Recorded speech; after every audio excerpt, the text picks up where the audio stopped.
A classic video game Easter egg. A clever way of the developers hiding a hidden secret in one of the game's parts. Some of these Easter eggs are pretty funny, while others have a little creepy essence to it. And also, some of these Easter eggs... Oh, what? Oh, are you recording? Yes. Oh, sorry. And some of the Easter eggs are sometimes... Shut up! So anyways, as I was saying, some of these Easter eggs are pretty creepy. Sometimes a little too creepy. So I decided to take some of these creepy Easter eggs and compile them together in a list. Then I came to a good title for the list: the top 10 creepiest Easter eggs in non-horror games. However, some of these Easter eggs aren't exactly Easter eggs, so I decided to rename the list. And instead, I renamed it to the top 10 creepiest game and mysteries in non-horror video games. There we go. So without further ado, let's get started. Number 10. Mario Kart Double Dash was a game where you would pick two races to play as and switch between both during the race.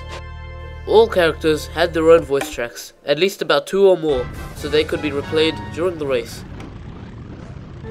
However, the character Daisy only had one voice track, which kept replaying whenever you switched to her.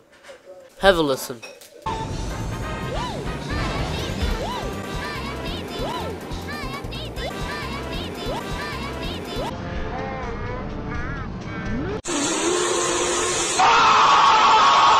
I know that Daisy isn't a popular character in Mario Kart, but that gives absolutely no reason to give her only one voice track to be replayed all over and over again, making her sound like some murderous psychopath. I think I've made a good point here. Also, in Super Smash Bros. Melee, by zooming into the trophy of Daisy, into her hair, you would get... what the... I honestly have no idea what this is, but I think it's just a texture glitch. It only happens on some versions of the game, but either way, it's still pretty weird.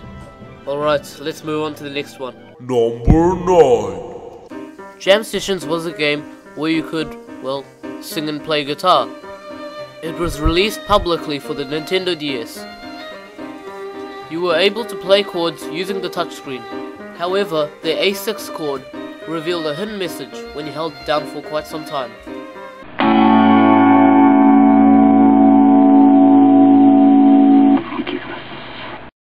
If you didn't hear that, then I'll play it again.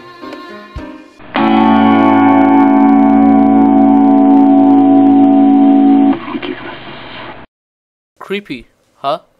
The video was uploaded to YouTube by Nick Flavor, and in the comments, one of the comments specifies that one of the Plato recording engineer's voice was caught on the tape.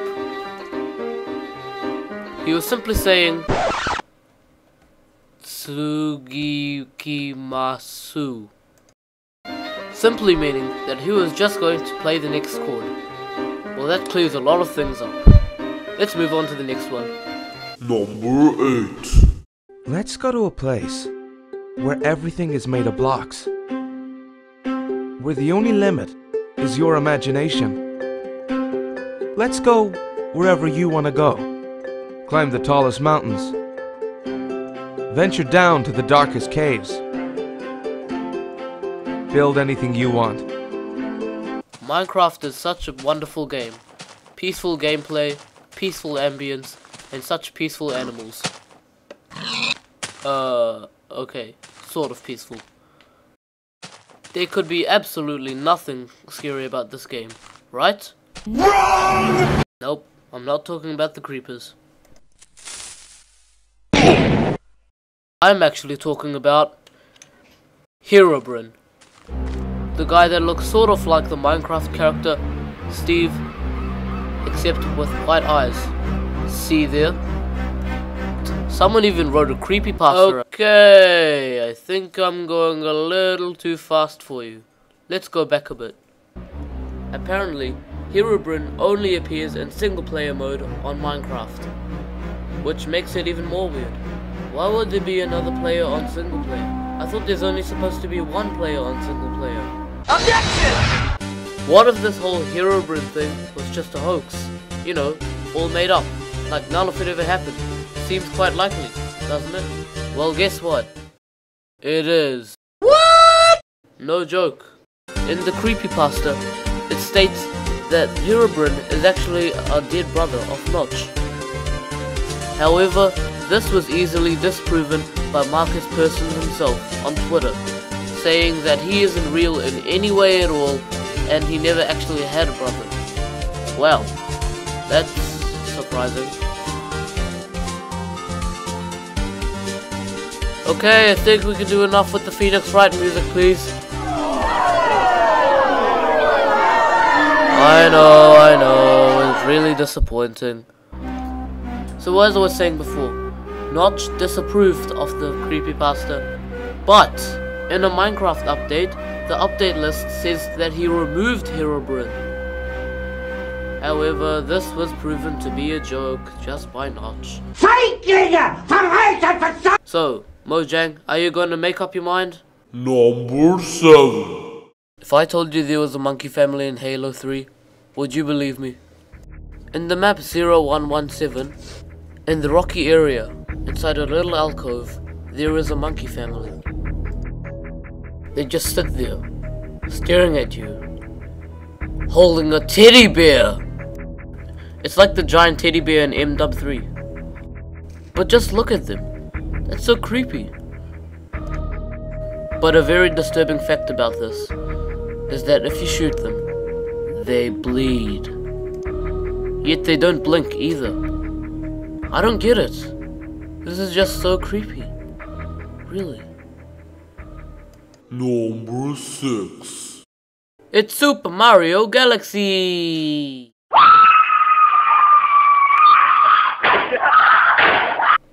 Actually, I think I got your hopes up.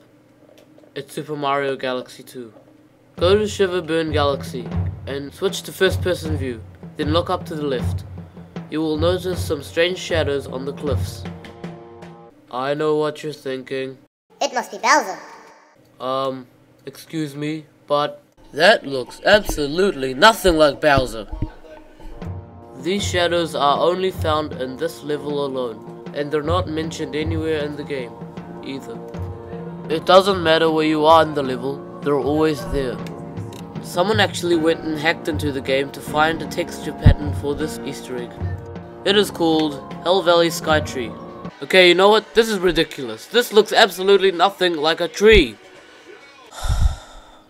Even so, it's quite unsettling to watch these shadows watch you while you're playing. Watch.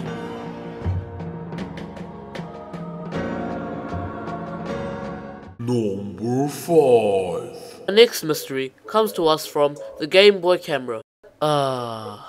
Nice memories. All you had to do, really, was just go to the menu and select the run option. And what do we get? This.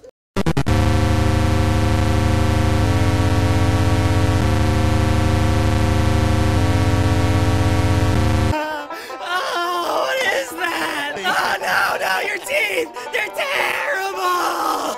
They're like giant chiclets! Okay, maybe I took that a little too far. But either way, there are still a couple of other faces in the game. They pop up everywhere. And although this is a pretty common thing that happens throughout the whole game, you can tell that this is one of the things that has haunted a lot of people's childhood memories. If you actually did have a Game Boy camera, Number 4. the Portal series has quite a wide range of Easter eggs, like the SSTV signal, Peabody, and the rehearsing turrets. But probably the weirdest has something to do with some of the graffiti you will find on the walls in some of the test chambers. This graffiti was written by a guy named Doug Rattman, one of the only survivors who survived the neurotoxin infection.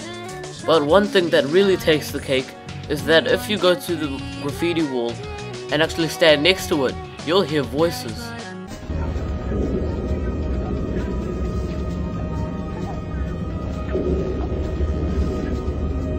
Which can be But by removing the background noise, you will get this.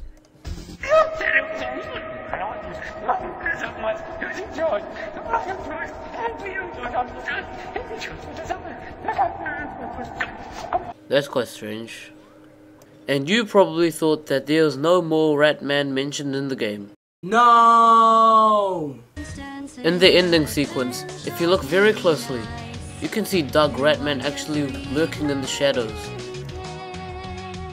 The fact that he is still alive and wandering around behind your back is just that little creepy feeling. Number 3. In a game like Braid, where you must go through different levels and control time to rescue a princess, it would be the last thing you would expect to find, I don't know, a darker story? Well, as with other plot twists, there is. In the game, there are several stars. They're actually very secret, so secret that you can play the game several times and not know that they are there. That's how secret they are. And if you've played the game, you probably remember that last level where you have to help the princess escape. But hang on, there's a massive twist here. After doing some research on the game's story, it is revealed that there are actually many different versions of the princess. One is a normal princess that wants to be rescued, one is a princess that doesn't want to be rescued, and brace yourselves, the third is an atomic bomb.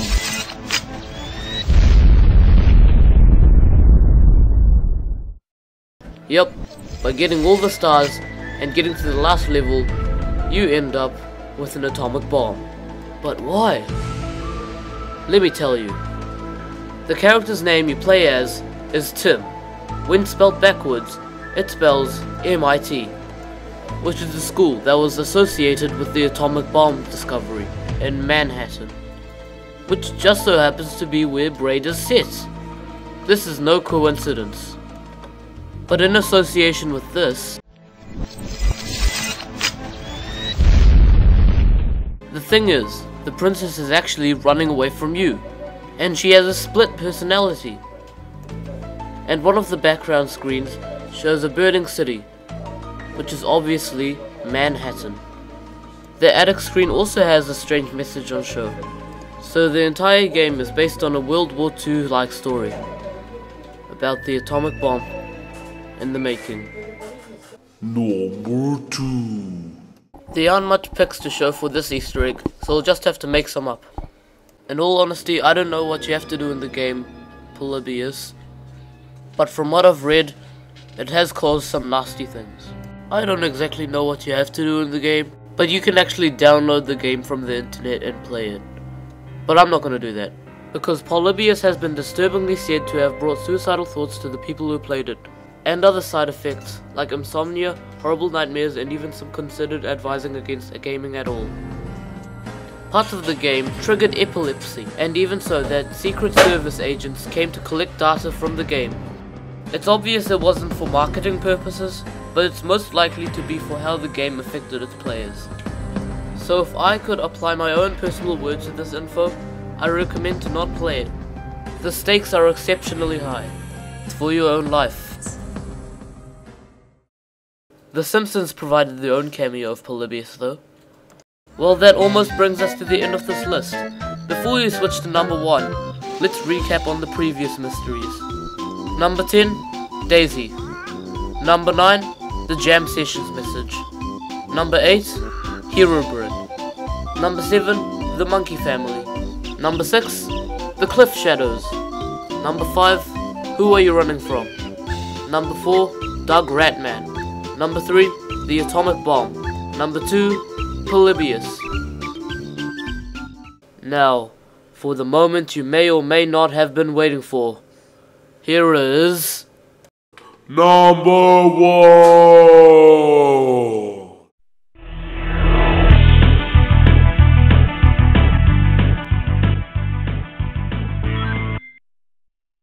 Set these inputs to the numbers in the video.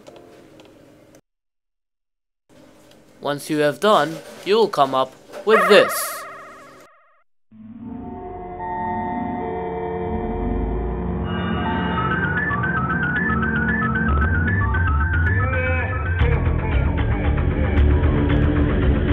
Okay, that's enough. Okay. Do you need a quick demonstration of that again? Oh, hell no! I didn't think so. But let's go a little further into the story.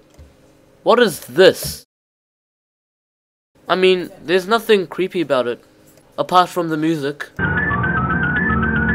Okay, I'm sorry. But really, this in the background just makes the thing a bit more unsettling. But guess what really takes the cake? Oh yeah, it could be the darkness between the Sonics, but it's obviously the Japanese. Okay, so what does it stand for? I'm just gonna let the whole thing speak for itself. I'll put up some word titles.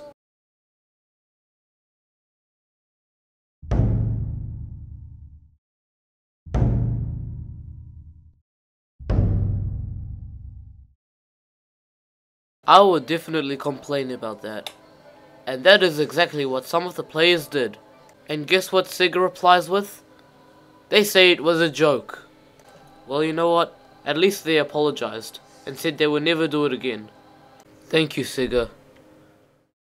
So that pretty much sums up the whole list. If there's something on the list you don't agree with, then don't forget to tell me about it in the comments, and I might put it on the list of honorable mentions. If you like this video, then please subscribe for more MJS gaming videos. You are welcome to like, favorite, or comment on this video.